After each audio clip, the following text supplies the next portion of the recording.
I didn't hear wedding music. I didn't see flowers. I didn't even get a phone call. I found out my daughter got married while standing in my kitchen, holding a cup of tea that went cold in my hands. It wasn't even her message. It was a photo, sent by a distant cousin. Her smile frozen on my screen. Red dress, gold bangles, a man standing beside her, his hand resting on hers like it had always belonged there. For a moment, I honestly thought it was a joke, some engagement party, some edited picture, anything except the truth. Then I read the caption again. Congratulations to the newlyweds. Newlyweds. That word echoed in my head louder than any music ever could. I sat down slowly, afraid my legs might give out. My heart wasn't racing. It was heavy, like something had been placed inside it without asking. Something permanent. My daughter was married, and I wasn't invited. I wasn't informed. I wasn't even remembered. Stories like this, the ones no one prepares you for, live here. If you believe a parent's heart still matters, subscribe to Stories Her Heart Holds. Now, let me tell you how this silence began. I raised her believing we were close, not the loud kind of close, the quiet kind, the kind where you don't have to explain yourself because the other person already knows. I knew the way she liked her tea, too much sugar, no milk. I knew when she was lying, just by the way she avoided my eyes. I knew when she was scared. Even as a grown woman, she still slept with the light on. Or at least I thought I knew. Looking back now, the signs were there. I just didn't understand them at the time. Her calls became shorter, her replies slower. She stopped sharing small things, what she ate, where she went, who annoyed her. I told myself she was busy. She had her own life now, a job, friends, dreams bigger than our little home. That's what good mothers do, right? They step back, they trust, they don't cling. I didn't want to be that mother everyone complains about, the one who asks too many questions, the one who needs permission to be involved. So I stayed quiet. I waited to be invited into her world. I didn't know I was already being erased from it. The morning I saw that photo, the house felt unfamiliar. Same walls, same furniture, but something was missing, like a voice that used to echo there had been muted without warning. I opened our old chat thread, scrolled up. Months of normal conversation. Birthdays, festivals. Did you eat? Come home early. Take care. No mention of love. No mention of marriage. No hint that my place in her life was about to change forever. I typed her name, deleted it, typed again. My fingers trembled. What do you say when your child skips the biggest moment of their life and forgets to tell you? So I called. It rang longer than usual. When she finally answered, her voice sounded calm, too calm. "Hi, Mom."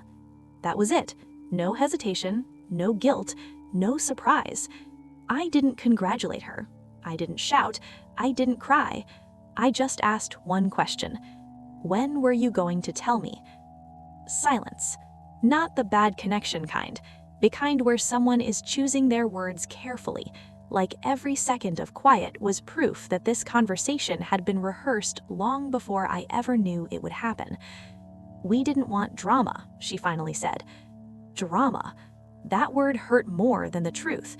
Was I drama? Was my presence something to avoid? Had my love become inconvenient? She explained it like a business decision. They loved each other. They didn't want pressure. They wanted something simple, something peaceful. Peaceful for whom? I wondered. Certainly not for the woman who carried her for 9 months, who stayed up through fevers and exams and heartbreaks, who imagined one day fixing her veil with shaking hands, whispering blessings into her ear. That image died quietly that morning. I asked her where it happened. She told me the city, a small ceremony, close friends, his family. His family. I pictured strangers sitting where I should have been, smiling at moments that belonged to me, throwing rice, giving advice, taking photos I would never see until someone else decided I deserved them. When the call ended, I didn't move. I stared at the wall for a long time, trying to understand how a mother becomes optional. I wasn't angry, not yet. I was confused, because I didn't raise her to hide. I didn't raise her to lie. I didn't raise her to believe love must be chosen over family. Or maybe I did, without realizing it. That afternoon, relatives started calling. Congratulations poured in like salt on an open wound. Everyone assumed I knew. Everyone assumed I was part of it. I smiled. I thanked them. I played my role well. That night, when the house finally went quiet, the questions came. Had I failed her? Was I too controlling, too protective, too present? Or was loving your child simply no longer enough? I went into her old room. Everything was still there. Her books, her scarves, the photo frame we bought together years ago. I picked it up and felt something crack inside me. This was the same girl who once asked me if she could marry someone who made her laugh. The same girl who promised she'd never do anything big without telling me first. Somewhere along the way, that promise disappeared, and so did my place in her decision. That night, I didn't sleep. I imagined her new life unfolding without me. New traditions, new loyalties, new priorities. I realized something painful then. This wasn't just about a wedding. This was about being quietly replaced. And that was only the beginning. The days after her wedding passed like a fog I couldn't shake off. Morning came, night followed. Food lost its taste. Time moved, but I felt stuck in the moment I first saw that photograph. I kept replaying her words in my head. We didn't want drama. The more I thought about it, the less sense it made. I wasn't a dramatic woman. I had spent most of my life swallowing my feelings so my child could breathe freely. I had let go when she asked for space. I had trusted when she stopped sharing. If that was drama, then what did silence make me? I wanted answers, not to accuse her, not to control her, just to understand when I became someone she had to protect herself from. So I started noticing things I had ignored before. Her sudden trips, her late nights she brushed off as work, the way she stopped coming home for festivals, saying she felt too tired. Back then, I believed her. A mother wants to believe her child. Now, those memories lined up like pieces of a puzzle I never knew I was solving. One afternoon, I received a message from an aunt who lived near the city where the wedding happened. She meant well. People always do when they don't know they're hurting you. You must be relieved she finally married, she wrote. That boy has been around for a long time. A long time. My hands went cold. I called her immediately. What do you mean, a long time? She hesitated, then laughed awkwardly as if she had said too much. Oh, you know, they've been together for years. Everyone knew. Everyone. Except me. That was the moment something shifted inside me. This wasn't a sudden decision. This wasn't fear or impulse. This was a life carefully lived outside my sight. I hung up and sat there, trying to steady my breathing. Years. How do you hide years from your own mother? I thought about all the times she had rushed off the phone, all the weekends she said she was busy, all the photos she never posted. She hadn't disappeared, she had simply learned how to divide her world. One side for love, one side for family, and no bridge between them. That evening, I finally asked the question I had been avoiding. I asked myself if maybe I had been too strict. I replayed her childhood, the rules I set, the warnings I gave, the expectations I carried.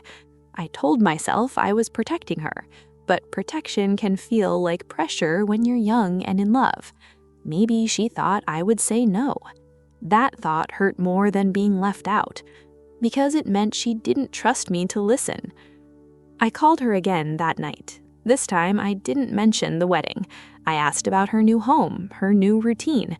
Her voice softened as she spoke. She sounded happy, truly happy. And that confused me even more. How could she sound so light when I felt so heavy? Then I asked carefully, "How long have you known him?" Another pause.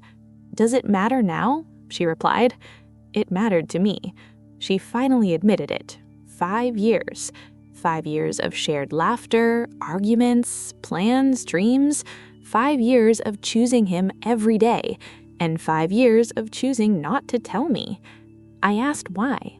Her answer was quiet, almost ashamed. "Because I knew you'd ask questions." Questions, as if questions were weapons, as if curiosity meant disapproval. I wanted to tell her that asking questions was how love works, that wanting to know is not the same as wanting to control, but the words stayed stuck in my throat. She continued, explaining how she fell in love, how safe she felt, how understood, how accepted. And then she said something that still echoes inside me. With him, I don't feel judged. Judged. I didn't recognize myself in that word. Had my silence sounded like judgment? Had my concern felt like doubt?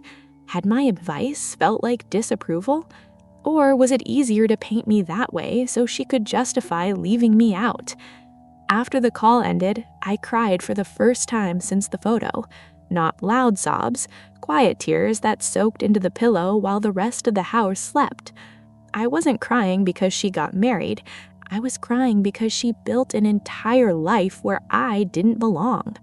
The next day, I visited a neighbor who had known my daughter since she was small. She congratulated me warmly, spoke about the wedding like it was a beautiful event. I asked gently, "Did you know?" She nodded. "Everyone did. We thought you approved." Approved? I smiled and changed the subject, but inside, something broke. I realized that in everyone else's story, I was already a supportive mother, already informed, already included. Only in my own life was I the last to know.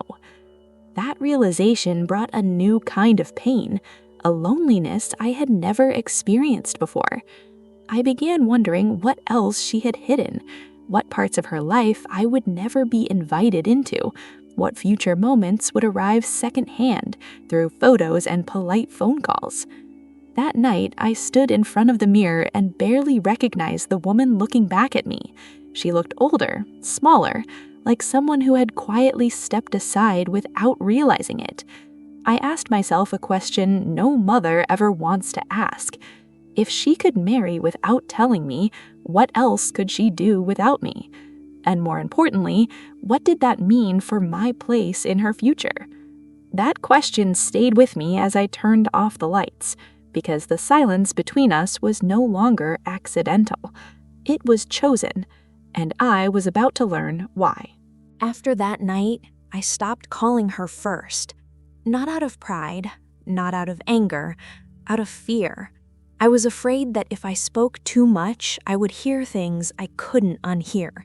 Afraid that every word might confirm what I was beginning to suspect, that I wasn't just left out of her wedding, I had been slowly removed from her life long before it happened. Days passed, then a week. She finally called me one afternoon, her voice cheerful, almost relieved, as if time alone could heal what silence had done. "Mom, are you okay?" she asked. I wanted to answer honestly. I wanted to say no. I wanted to tell her that I felt like a guest in her life, waiting for invitations that never came. Instead, I said what mothers often say, "I'm fine." She talked about small things, the weather, her new apartment, a neighbor who played loud music, normal conversation, as if something enormous hadn't shifted between us. Then she mentioned his mother. "She's been helping me settle in," she said casually. "She knows exactly what I like." I felt a tightness in my chest. She knows exactly what I like. Those were words I had once owned. I imagined another woman standing where I used to stand, giving advice, sharing recipes, listening to her worries, watching her become a wife. I wasn't jealous. I was grieving because that role had passed to someone else without my knowledge. I asked if I could visit. There was hesitation again, a slight change in her tone. "Maybe later," she said. "We're still adjusting." Adjusting, another word that pushed me further away. That night, I did something I never thought I would do. I opened old messages, old diaries, old memories. I searched for the moment when everything started to change, and I found it.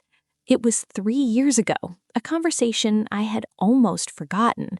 She had mentioned a man she liked. Not seriously, she said, just someone from work. I remembered warning her to be careful, to think about the future, to not rush into emotions. I thought I was guiding her, but maybe she heard something else. Maybe she heard doubt. Maybe she heard disapproval. From that day onward, she stopped sharing names, faces, feelings. Love became something she protected from me. The realization was crushing because it meant I didn't lose her trust overnight. I lost it slowly, piece by piece, without realizing I was holding it for the last time. A few days later, I received a call from my sister.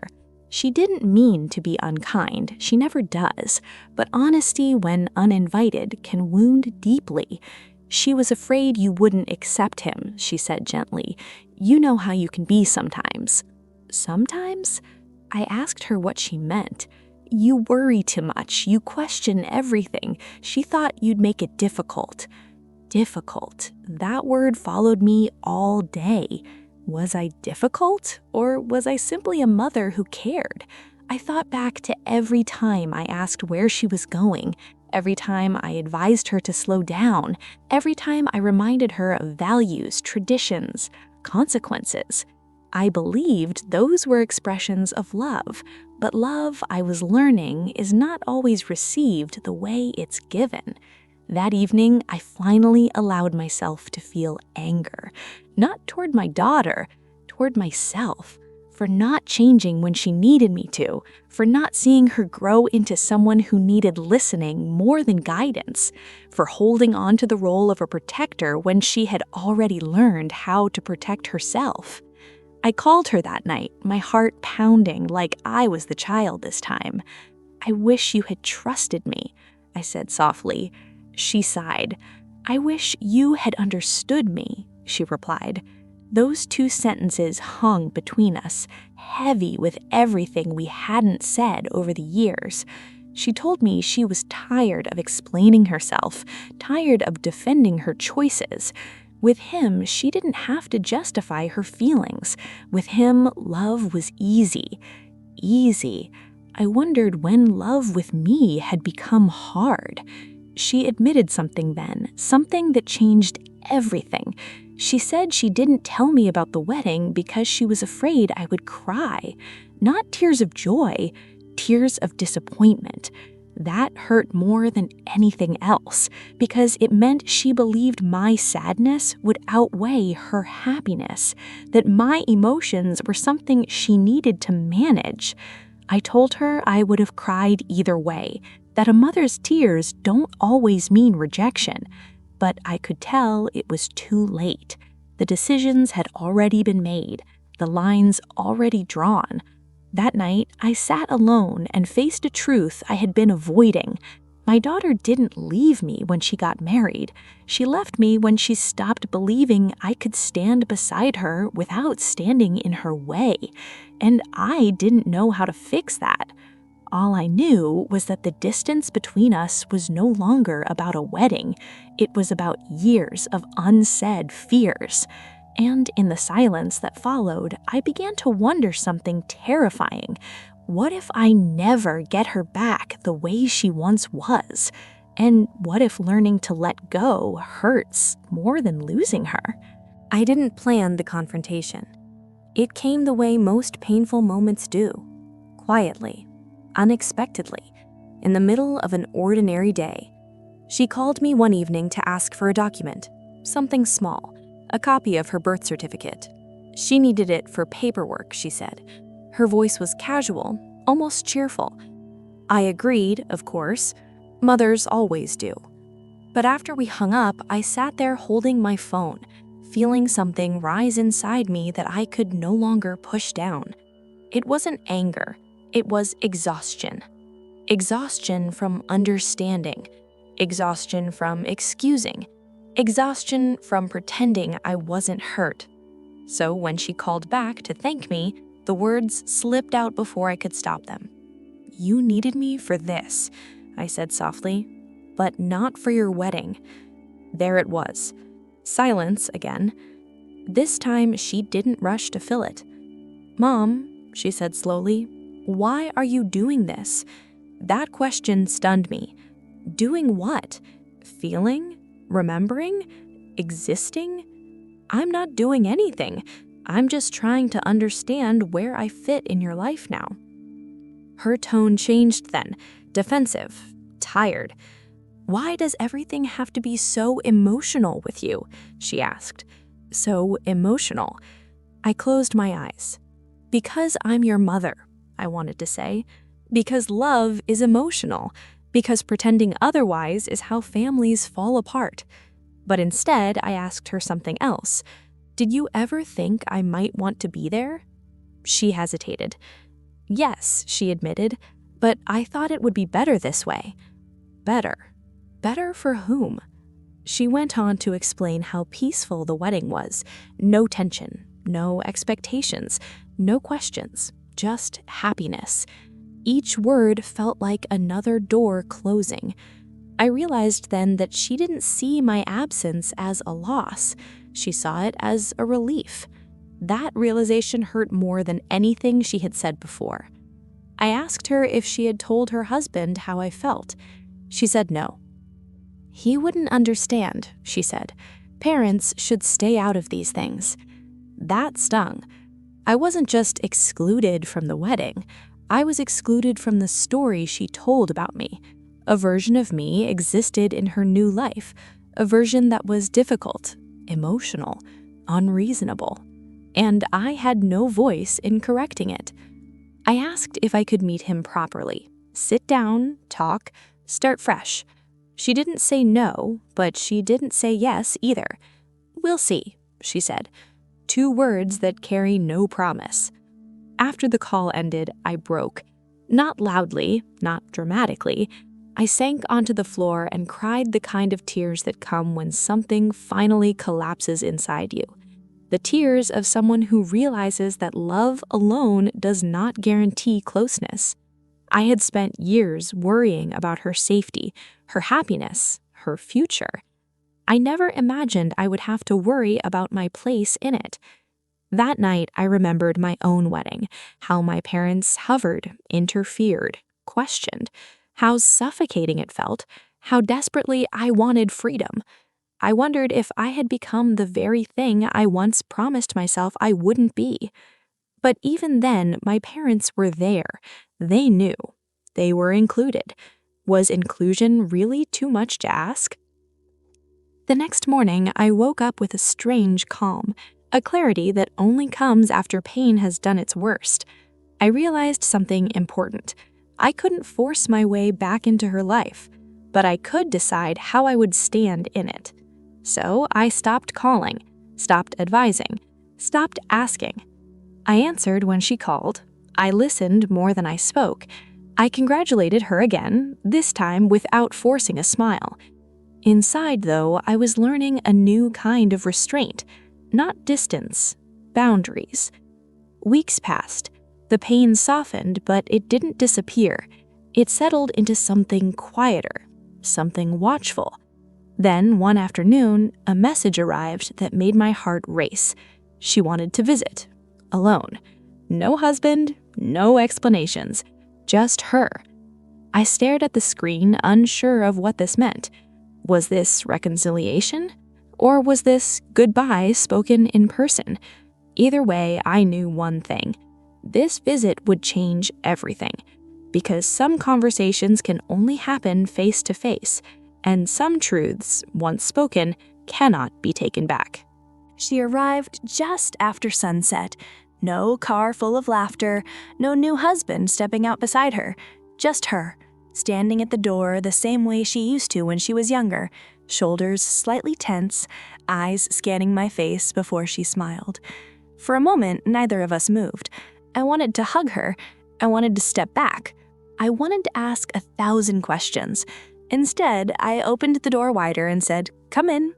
She walked through the house slowly, as if it belonged to someone else now. Her eyes paused on the walls, the photos, the small things she had once ignored because they were always there. "You haven't changed anything," she said. I nodded. I didn't know what needed changing. We sat at the table where she once did her homework. I poured tea the way she liked it, too much sugar, no milk. She noticed. That small recognition almost undid me. For a while, we talked about ordinary things, her job, the traffic, the weather, the kind of conversation people have when they're afraid of touching something fragile. Finally, she looked at me and said, "I know you're hurt." I waited. "I didn't do this to punish you," she continued. "I just needed to breathe." Breathe. I let the words sit between us. "I never meant to suffocate you," I said quietly. She nodded, tears filling her eyes. "I know, but sometimes love feels heavy when you don't know how to carry it." That sentence stayed with me. She explained how torn she felt for years, wanting independence but fearing guilt, loving me deeply but needing space, feeling like every decision had to be justified. "I didn't want to choose between my life and you," she said, "so I chose silence." Silence. It had protected her, but it had destroyed me. I told her how it felt to be the last to know, to hear congratulations before explanations, to watch my role shrink without being warned. Her tears fell then. "I was afraid you'd look at me differently," she whispered. "I looked at you differently anyway," I replied, "because you didn't let me look at you at all." That's when she broke. Not in anger, in regret. She admitted something she had never said out loud. She was afraid I would remind her of who she used to be, and she was trying very hard to become someone new. That truth hurt, but it also made sense. Children don't leave their parents because they stop loving them. They leave because they're afraid of staying the same. I reached across the table and held her hand. It felt familiar, smaller than I remembered. "I don't need to control your life. I just wanted to be part of it." She squeezed my hand. "I know that now. We didn't fix everything that night. No promises were made, no grand apologies spoken. But something shifted. She asked if I wanted to see wedding photos. I nodded. As she scrolled through them, my chest tightened. The smiles, the rituals, the joy I had missed. Then she paused on one photo, her alone, sitting quietly, looking nervous. "I wished you were there at this moment," she admitted softly. That confession felt like a small gift. Not enough to erase the pain, but enough to let me breathe again. When she left that night, she hugged me tightly, longer than usual. "Thank you for listening," she said. After she walked out, I stood in the doorway for a long time. I realized something important then. Forgiveness is not forgetting. It's choosing not to let pain be the loudest voice in the room. And as I closed the door, I wondered what our relationship would look like from here. Because healing had started, but the future was still uncertain. And I knew the hardest part was still ahead. For a few weeks after her visit, things felt calmer. Not healed, not whole, but calmer in the way a wound feels once it stops bleeding.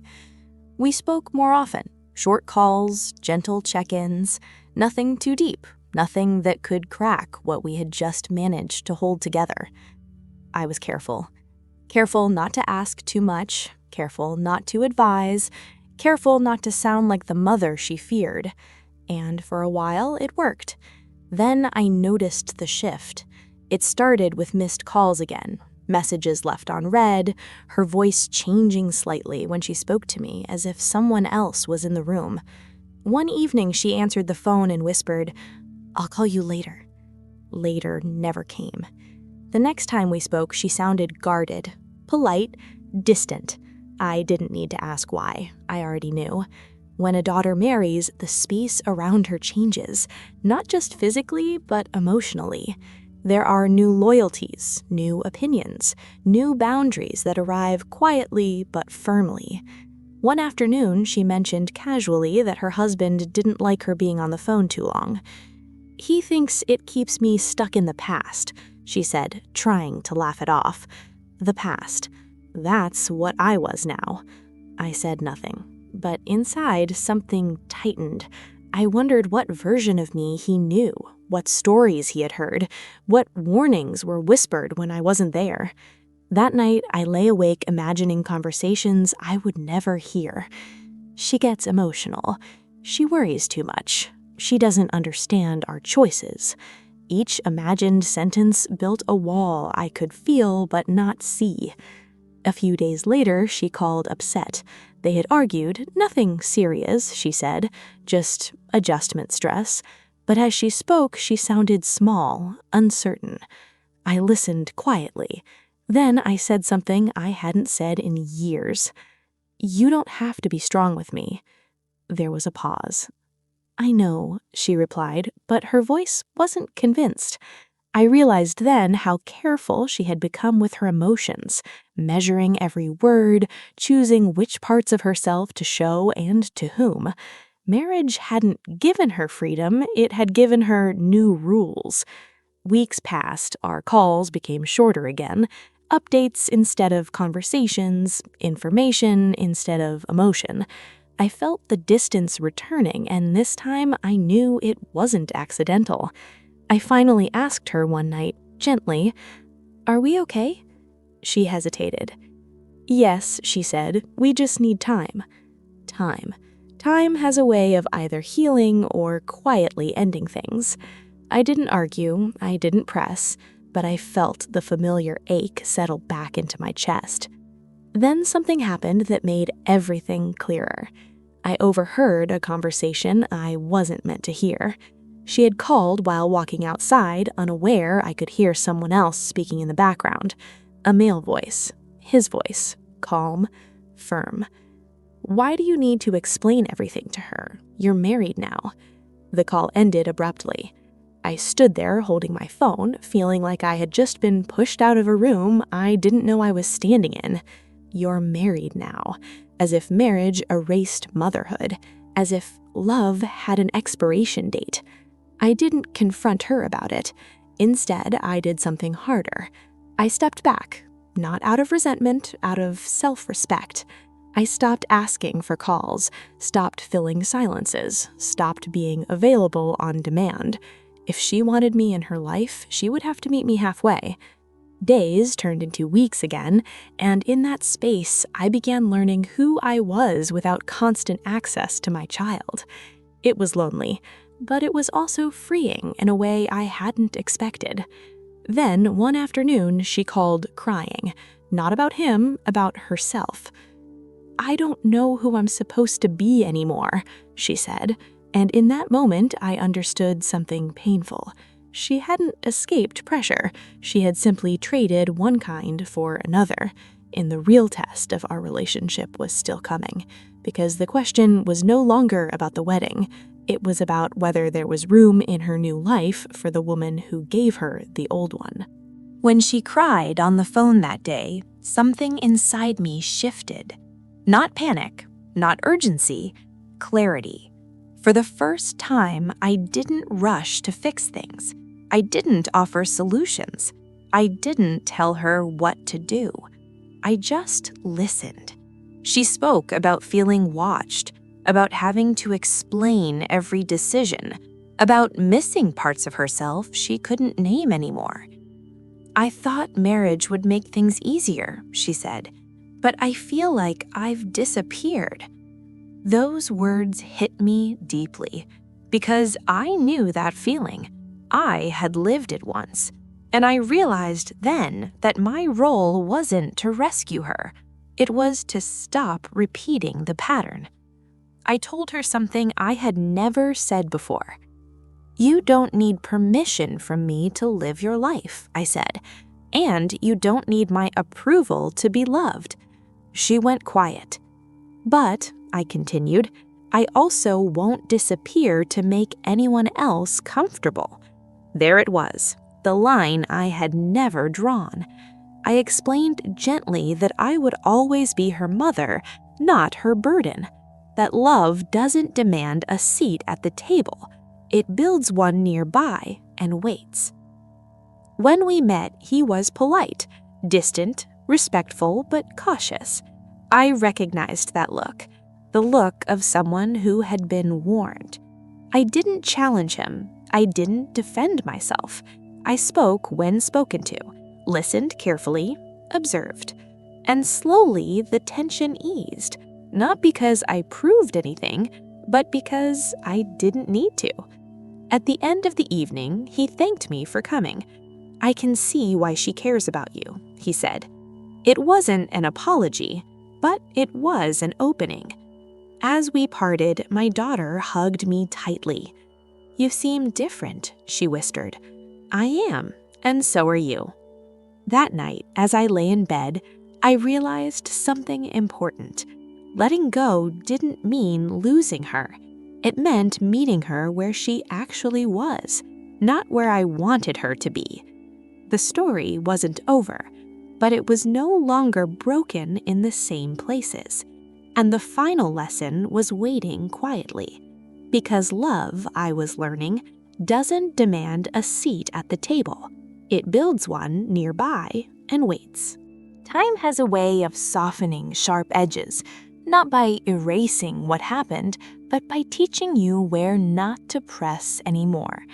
Months passed, not the kind filled with constant contact or forced closeness, but the kind where connection settles into something steady, predictable, honest.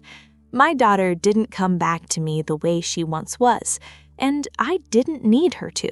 She came back differently, as a woman who had made her own choices, some brave, some painful, all hers.